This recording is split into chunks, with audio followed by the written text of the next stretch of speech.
Hi, welcome to my channel.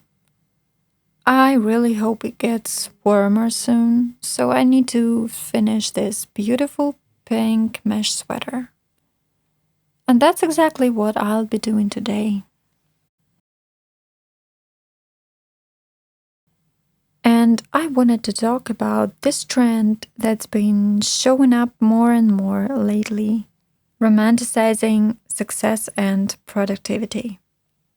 I kept coming across videos like how waking up at 5 a.m. changed my life. And sure, obviously it worked for someone. But that doesn't mean it's going to work flawlessly for everyone.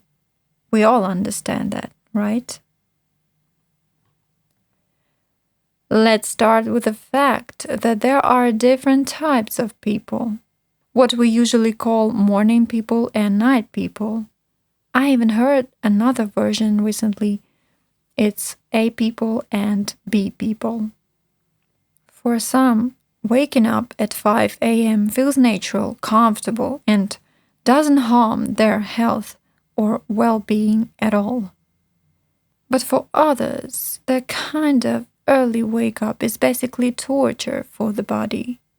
And there's no way you're going to be productive after that kind of stress. You can probably guess how advice like that ends for night people.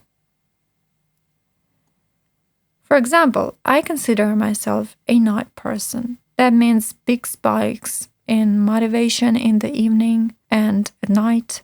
Waking up early feels like a struggle, nothing energetic about it, and a natural pull toward creativity at night, like writing, imagining, coming up with ideas.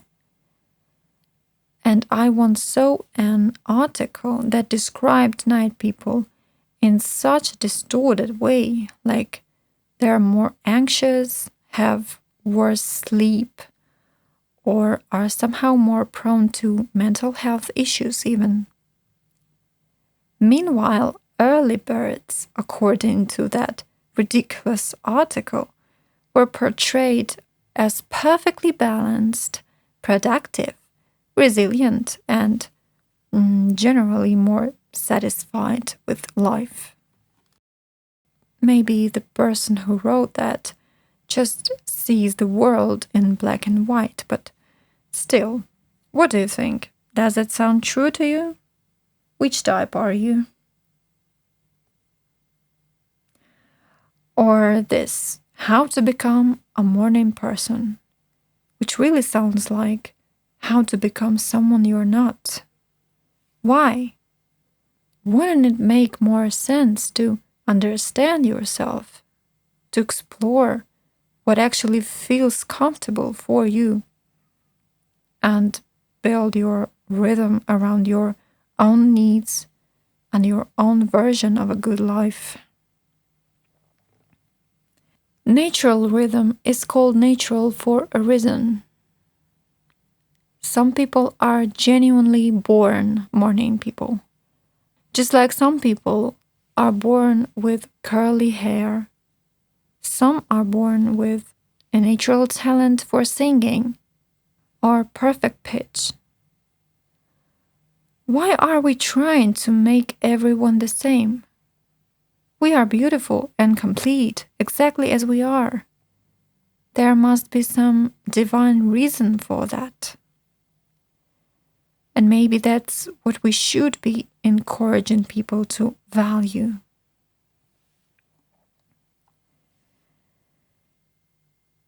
When we're shown this kind of lifestyle, it starts to feel like it must be really effective. Like everything falls into a strong, safe rhythm that will carry us toward all our goals without obstacles. Like we'll become better versions of ourselves, more successful, happier. But in reality, that rhythm can become just another obstacle.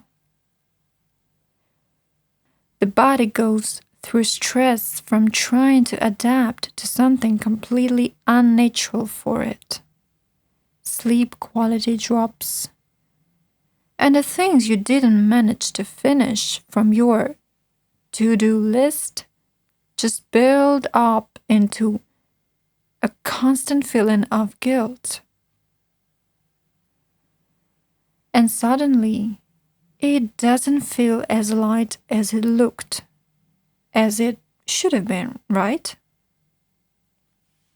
The cult of discipline can very easily turn into a heavy restriction instead of a doorway into a new version of you.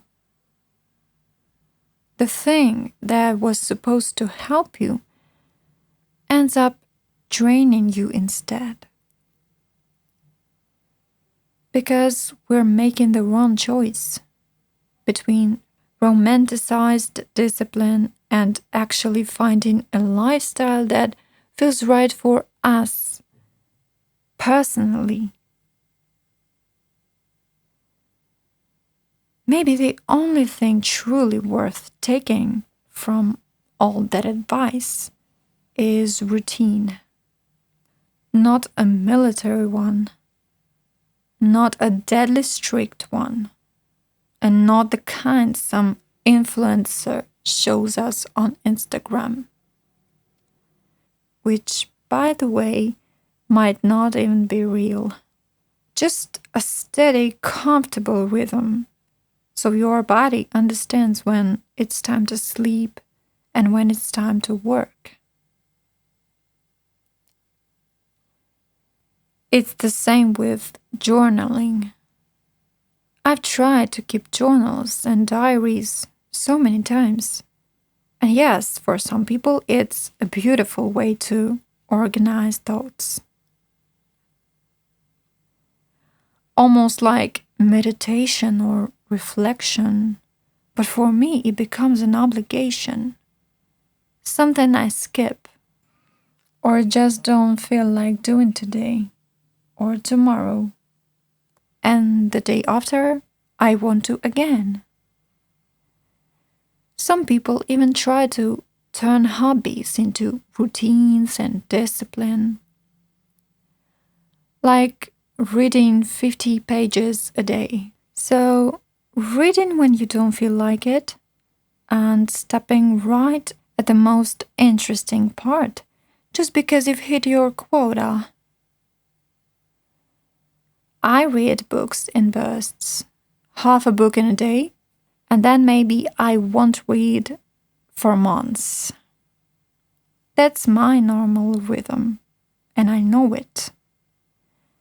I have other things to do in my life, other places where I can and I need to practice discipline.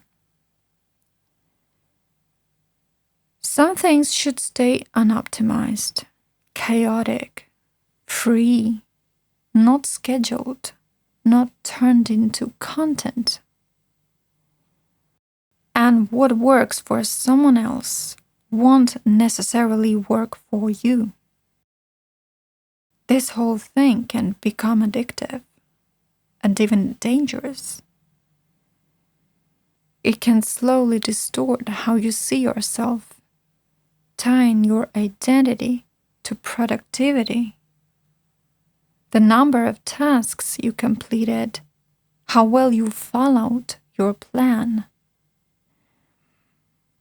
That starts to define your sense of pride and your satisfaction with yourself. A rest, or even half an hour of doing nothing, starts to feel like something you should feel guilty about. That guilt is unfair. It's all happening in your head.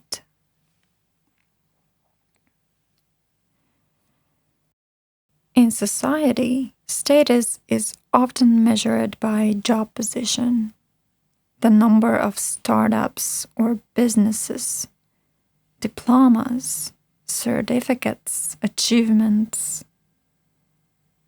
And then having no days off becomes something to brag about instead of a warning sign, a first signal of burnout.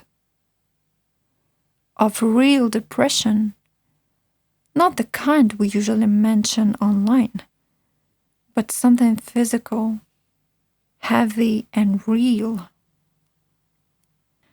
There are countries with some of the highest levels of workaholism and, not surprisingly, some of the lowest levels of life satisfaction. People have made this world so unbalanced. Someone works 3 jobs with 2 master's degrees just to afford basic living, and someone else doesn't work at all and still owns 10 luxury cars without any degree. Life is confusing like that.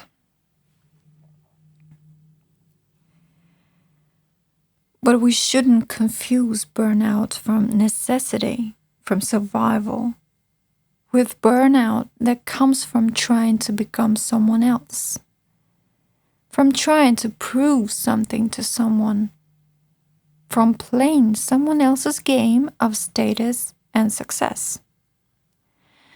In those games, the only one who really wins is the one who created the rules. There is so much luck and so much lack of it. So many things outside of our control. And so much illusion, not always easy to recognize. But the biggest illusion we create ourselves when we start forgetting who we are, what we actually like, what actually works for us, not for someone else. Speaking of startup culture and multiple income streams, again, I'm talking about overworking as a choice, not a necessity. In today's world, it's admired to have side incomes, to be self-employed, to run your own businesses. And yes, that's amazing. If you have ideas, inspiration, ambitions, resources, that's incredible. But that doesn't cancel the fact that a person can be satisfied with a low-paying job. I recently watched a movie called Crime 101. It made me think of Halle Berry's character. I won't spoil you anything. This movie is quite new. But if you watch it, you will understand why I'm mentioning her. So again, high income doesn't guarantee life satisfaction. A high position doesn't guarantee it either. When will influencers start normalizing that? There are people who simply don't care about climbing the career ladder, who don't need luxury bags or expensive electric cars. Those people exist, and there are many of them. They are seen, and they matter just as much. They are just as interesting, educated, and capable of being happy. For some people, the need to achieve was imposed in childhood, and it can take 50 years to realize they were chasing the wrong thing, that they were chasing something at all, when all they really wanted was to sit in a park, buy a hot dog from a small stand, and eat it with their hands, walk barefoot through the sand, finally read that book they kept putting off, or watch that movie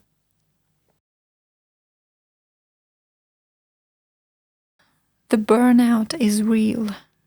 Success shown on social media is 50-50. But burnout is very real. And there's more of it than it seems. Almost no one thinks about how much these ideas of success and productivity are shaped by the global economic situation. For example, millennials are one of the groups most affected by burnout. I'm not an expert in economics or politics, but the pattern is hard to ignore. It's obvious. By the way, I'm not the biggest fan of weaving in yarn ends, so I came up with this little method, basically hiding the thread inside the chain stitches when I join rounds, since I'm working in the round without seams. I really like this method, and for this piece, it works especially well. And by the way, freelancers, self-employed people, and business owners are some of the most vulnerable workers because everything depends on them solely. Their results are entirely their own, and so is their responsibility. Here, discipline stops being a preference and becomes a necessity. Deadlines that only you set and only you enforce. No matter if you're creative or analytical, you are your own manager. And it's very easy to fall into that loop. I'll just finish this part. I'll tweak this a little. Maybe I can add one more detail. Or maybe this would be better. I should try. In freelance and entrepreneurship, the line between work and rest almost disappears. And everything starts to feel personal. I failed. I kept procrastinating. I'm just not talented enough. And then work stops being just work. It becomes part of your identity. Not everything in your life needs to be optimized. That doesn't mean you lack discipline or need a better system. Maybe you just need less pressure and more rest. Are you satisfied with what you have? Is it enough for you? I think the biggest problem is the gap between expectations and reality. You don't really know until you try. And there is nothing wrong with productivity or with wanting something better. Discipline, routine, achievements, improving your quality of life. Isn't that what we all want? But in the pursuit of all that, it's important not to lose your time and your needs, what you want right now, not to lose your joy and ability to feel joy. Because what if one day you have everything you ever wanted, but not something you have now?